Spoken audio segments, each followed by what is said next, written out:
My name is Ted Price. I am the president of Insomniac Games, and I'm here talking about Ratchet Clank Going Commando coming out for the PlayStation 2. When we started with Ratchet Clank Going Commando, we had a very solid base to build on. Ratchet Clank, the original, was a well-received game. It introduced a lot of new features to the genre. Ratchet Clank Going Commando, though, gave us an opportunity to really take the genre in a different direction by adding things like character growth for a main character and weapon upgrades, and really increasing the amount of weapon strategy that you need to use when you're going through the game. So for the last several months, we've been refining the game, putting the brand new levels in, actually making some of the last few levels very challenging, so that you really are going to need a lot of the big, powerful weapons to get to the final portion of the game. And as a result, it's turned out to be a very different game than Ratchet & Clank, the original. The fact that Ratchet can go from 4 hit points at the very beginning to 80 at the end is a huge difference from both Ratchet, the original, and any other platform on the market today. You gain experience by killing enemies, and that experience allows you to build up hit points. That's important in this game because the enemies get significantly more powerful as you move from the first levels to the last levels. They're doing more damage, they have more hit points, so you better make sure that you've built up your character and acquired weapons and made sure that you got the upgrades for the weapons. Mega games for us are the logical evolution of the mini games. What they are multi-tiered challenges that occur throughout the game. Things like gladiator arenas, space combat, hover bike racing, etc.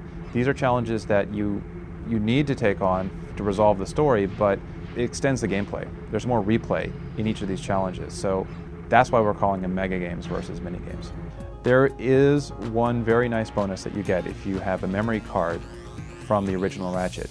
If you've actually purchased the bomb glove, the walloper, the decoy glove, the Visibomb, or the Tesla claw, you can go to a vendor in the 4th level and you'll get those weapons for free. The game starts after Ratchet and Clank have defeated Chairman Drek from the first game. They're hanging around, waiting for something to happen. And they get a call from a brand new character named Abercrombie Fizzwidget. He's the head of the Megacorp Corporation in the Bogon Galaxy, and he has a job for them. He wants Ratchet to become a commando and track down this experiment that's been stolen from the Megacorp laboratories. And the experiment's a cute, fuzzy creature that has a lot to do with how the story unfolds.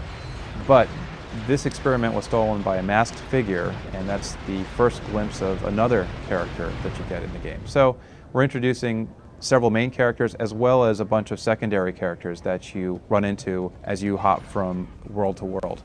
We have several levels where Clank is a playable character. Actually, one level where you're alternating between playing both of the characters. We also have a couple levels where you're playing Giant Clank.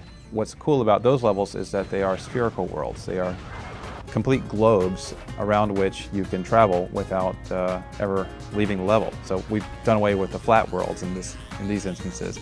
And we've also given Giant Clank this jumping ability where you can get really high above the planet and see the entire world. It's a very different approach to platforming, and I don't think it's really been done before.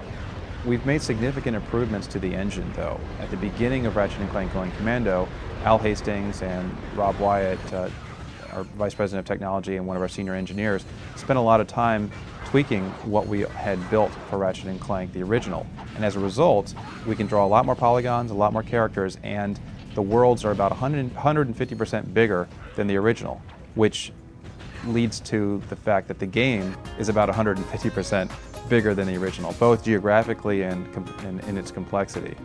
This time around, thanks to the technology and thanks to additional design, the players are going to get even more bang for their buck. We're supporting progressive scan and 16:9, so if you've got a high-def TV or a widescreen TV, you'll be in great shape. We're also, we've got Dolby Surround, and we are running at a consistent 60 hertz, so 60 frames per second. It really does make a difference when you're looking at these very detailed worlds if it's running at 60, and it's very solid. We do have much more complex gameplay this time around. I think the enemy AI was another place where a lot of our very talented gameplay programmers brought their talents to bear and made the enemies act more intelligently and made the gameplay a lot more engaging than Ratchet 1.